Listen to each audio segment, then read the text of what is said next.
Hello friends, welcome back to my channel. இன்னைக்கு என்ன recipe பாத்தீங்கன்னா ஒரு ஸ்நாக்ஸ் ஐட்டம் தாங்க. வீட்ல எப்படி French fries செய்யறதுன்னு வாங்க பார்க்கலாம். நான் ஒரு 3 உருளைக்கிழங்கு எடுத்து நீல வாக்குல இப்படி கட் பண்ணி வச்சிருக்கேன். இதுல கொஞ்சமா தண்ணி ஆட் பண்ணி ஒரு 3 minutes ஊற வச்சிடலாம். அப்பதான் அதுல இருக்கிற ஸ்டாக்லாம் வெளியே வந்து உருளைக்கிழங்கு நல்லா மொறுமொறுப்பா வரும். இப்போ நான் இப்ப தண்ணி சேர்த்துக்கிறேன். இதை ஒரு 3 நிமிஷத்துக்கு ஊற வச்சா போதும். இதுல இருக்கிற ஸ்டாக் எல்லாம் வெளியே வந்துடும். இப்போ 3 நிமிஷம் ஆயிடுச்சு. இதுல தண்ணி வடிகட்டிட்டு கோட்டிங்காக ஒரு 2 டேபிள் ஸ்பூன் அளவு கார்ன்ஃபிளவர் மாவு போடுறேன். சும்மா கோட்டிங்காக தான்.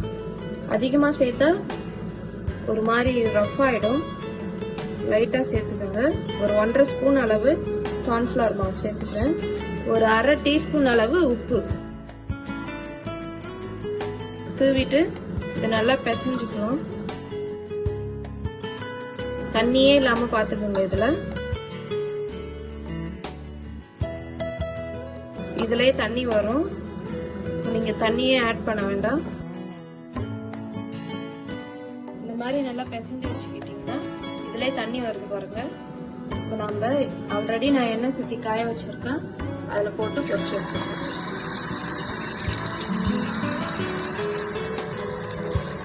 அதிகமா சேர்க்கக்கூடாது,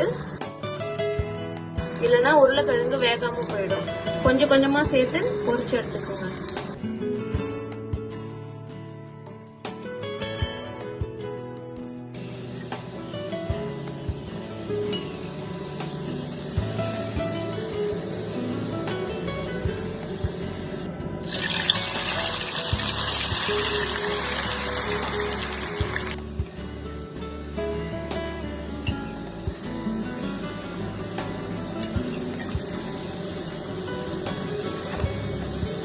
எல்லா உருளைக்கிழங்கையும் நல்லா பொரிச்சாச்சு.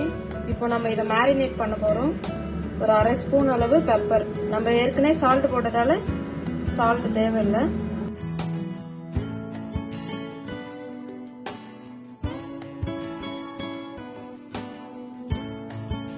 குழந்தைகளுக்கு நல்லா பிடிச்ச French fry வீட்ல எப்படி செய்யறதுன்னு நீங்க பாத்தீங்க.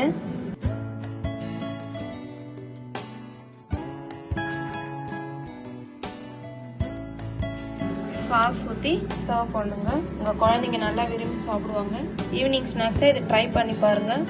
இந்த வீடியோ உங்களுக்கு பிடிச்சிருந்தா லைக் பண்ணுங்க, ஷேர் பண்ணுங்க, கமெண்ட் பண்ணுங்க. Back to back Tamil tips சேனலுக்கு சப்ஸ்கிரைப் பண்ணுங்க. தேங்க்ஸ் ஃபார் வாட்சிங் த வீடியோ.